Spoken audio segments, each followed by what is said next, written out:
Prison Planet member, subscriber, which, by the way, is a great website. You got so much awesome information on there and so many great videos. People really ought to just support it by subscribing. It's not expensive at all. But anyway, I'm a teacher here in Texas, and I was having a conversation yesterday with a former student. They still come back and visit me occasionally. I teach the higher-end AP caliber students who go off to pretty prestigious universities. And he was telling me about all this stuff yesterday. It was amazing. You know, he just brought up the Federal Reserve. He brought up all these topics. And contrary to that, I had a conversation with a student that went off to Princeton and is at the the prestigious Woodrow Wilson School. And he comes back and talks to me, and he's a complete globalist. Really? He came back and told you how great it was? Oh, yeah. It was an amazing contrast. One kid, you know, he's at A&M here in Texas. You know, he's a bright kid, very smart, lit major kind of kid. But the other one, the one at Princeton, at the Woodrow Wilson School, we come back, I have a 3-hour argument with this kid. He's a complete globalist. When he left me, when he graduated, that is, he was you know, you'd probably consider him a standard neocon type. He supported the war, but he also had a lot of constitutional, you know, principles that he embedded in his ideas. He was a young kid. He comes back now, and he got to have lunch with Howard Dean, and you could see them being, you see him being wooed into this. Well, they put him in these peer pressure areas, and they had a CNN piece last night about 40 billionaires giving half their money. And you go study it, it says after 3 secret meetings, they've decided to give half their money. Well, we have the separate articles about what went on in those secret meetings from the Financial Times of London and others. And it says for eugenics, forced population reduction. And they had Peter Singer from Princeton in the piece saying how great it was and how it was going to help the poor. Stay there, Chris. I want you to be able to finish your statement on that. Then we're going to go to Frank, Mike, Damon, and others. We'll be right back. We're on the march. The empire's on the run. Alex Jones and the GCN Radio Network. This is Alex Jones with 5 good reasons you should consider buying a solar power generator. Number 1, new climate legislation could easily double or triple your electric bill. Number 2, our new energy czar wants to control how much power your electric company allows you to have. It's true. Total government control of electricity in the name of smart grid technology is coming. Number 3, in some areas of the country, the power grid is dangerously overloaded. And now new socialist legislation is only compounding the problem. Number 4, dangerous weather is always a threat to local grids. Every year, thousands of families lose their power from weather-related outages. Number 5, a solar power generator provides powerful backup insurance and peace of mind. Folks, I really believe in the solar power generators offered by Solutions from Science, one of my oldest sponsors. You can get more information at www.mysolarbackup.com. That's mysolarbackup.com. Remember, the government doesn't own the sun, so go to mysolarbackup.com or call 1-877-327-0365. Listen up, friends. This is Alex Jones with key information. The mainstream media is now admitting that we're going into a depression. Don't be dependent on the government for you and your family. You need to get your own supply of high-quality storable foods from efoodsdirect.com.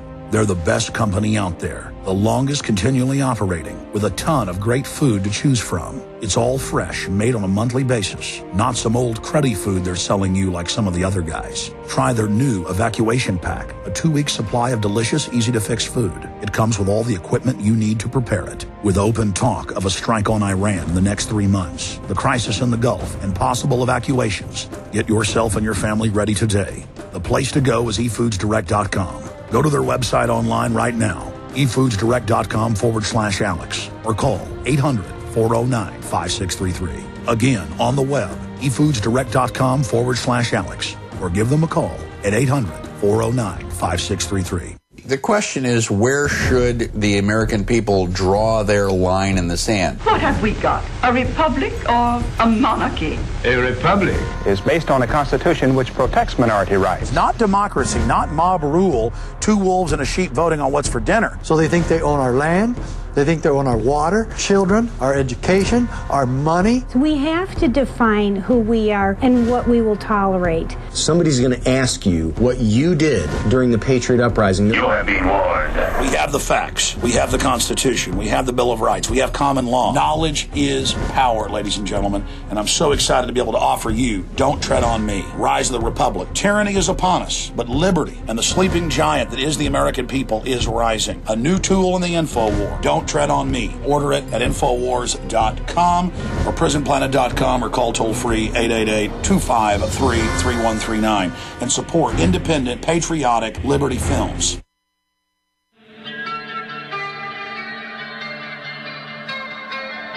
We now take you live to the Central Texas Command Center in the heart of the resistance. You're listening to The Alex Jones Show.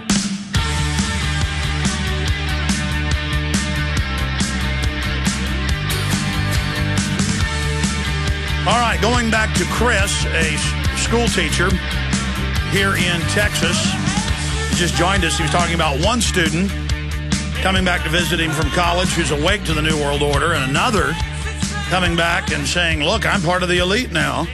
You know, I want globalism. Well, we've seen what globalism does, but I remember seeing an interview with Albert Speer, the head of the Interior Ministry for Adolf Hitler. He's one of the few top Nazis to not be imprisoned or executed because the British liked him. And you know, he could claim that he wasn't part of the overall Nazi machine dealing with the military or the concentration camps. And he said, well, when the devil's got his hand on your shoulder telling you how much he likes you, you don't tend to recognize the devil. And that's what happens. And most people, when they get flown out to a meeting and they go up on the top of a big skyscraper in a huge office with a beautiful secretary bringing them coffee, and they get brought in and told they're going to be given power and that they're special, most people don't even think about selling out. It's not even a thought that they're selling out. They just, wow, this is success. The ladder drops down, and they just start climbing it. And it's the same with academics, with people in banking, people in media, people in law enforcement. You better think twice, ladies and gentlemen. You better think about the world and what it's offering you. And if something looks too good to be true, it is. It is. The road to liberty is a hard road. You're going to be attacked. The road to being a good, decent person is going to be a hard road.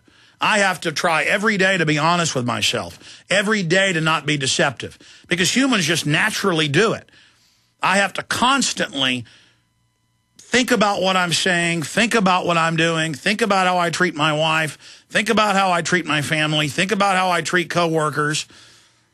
And I still look back and say, I just did something that was wrong. And most people, you know, if you knew me individually, would say, wow, you're an extremely moral, good, nice person. But I know just how bad I am. I'm attempting to be good. I'm attempting to tell the truth. I'm attempting to not twist things in my own mind and then regurgitate it out on people. I know it's a lie that the government loves us and cares about us. I've read literally thousands of their own statements and white papers where they just openly say world government, world extermination.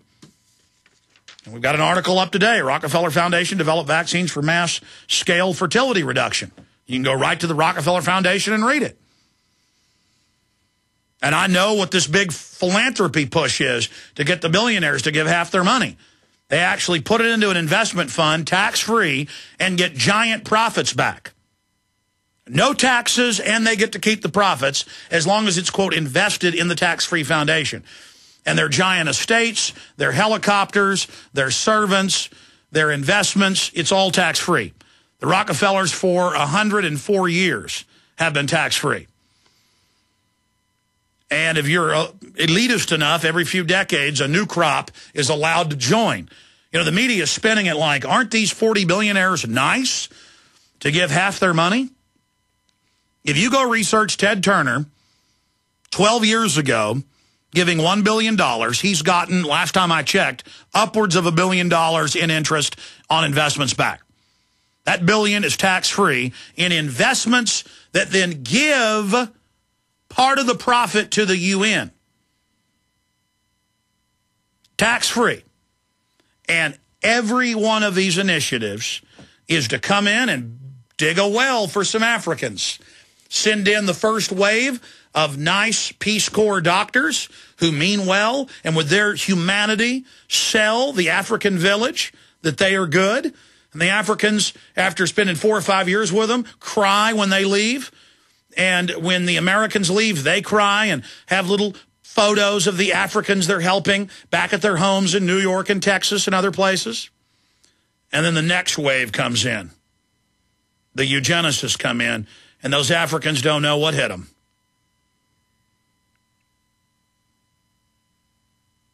They don't know what hit them. You see, they have to domesticate you first. Just like our ancestors thousands and thousands of years ago would domesticate horses. There were several ways to do it. You could, with a bow and arrow, kill the mother and then have people waiting at the end of the gorge to capture the colt when it ran away, and then they'd hold it down and feed it and tie it up and train it. That's how the Romans would get slaves. They'd come in, kill all the men, take the women and children. Same way you take a horse.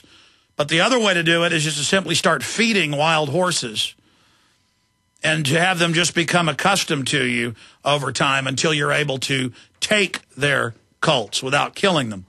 It's the same way to domesticate cows, bovine, pigs, dogs.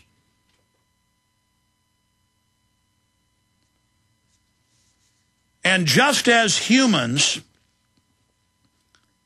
took one major species of wolf, one major species of canine, and created through breeding the dog, a new subspecies. The elite have come in and engineered us. And you look at the British, you look at the Japanese, intelligent, warlike, dynamic people turned into imperial slaves. To be quiet, to be subservient, to be caste-driven, to bow down to the government. The elite openly in all their publications talk about the two-tier system. And now they're moving with drugs in the water, with social conditioning to make us even more subservient. Wolves but befriended humanity, and humanity created dogs. Now a subgroup of social engineers that have developed in every human society have created the slave system. All right, I'm done. I said I'm taking call after call, and I'm not doing that. I'm going to try now. Finish up your points, Chris in Texas. Yeah, you there? Yes, sir. Okay, even stranger than that Invasion of the Body Snatchers tale with the Princeton kid is the one that went to MIT and who's now working out in White Sands, New Mexico. Who's had the CIA come and interview his family, and even asking his sister how many songs she's downloaded, and just very now he's part of this weird clique, and that's what bothers me, Alex. Is you get the best and the brightest of us, and they indoctrinate them into this globalist system. They can become part of the clique, and I think they lose sight of purpose. Well, you heard Dr. Blaylock, if you were listening 2 days ago. He said he was approached because he was top of the class in medical school with eugenics, with world government, and he said most of his fellow students went along with it. My father was approached and was horrified by it. But for everybody that says no, they find 10 people that say yes.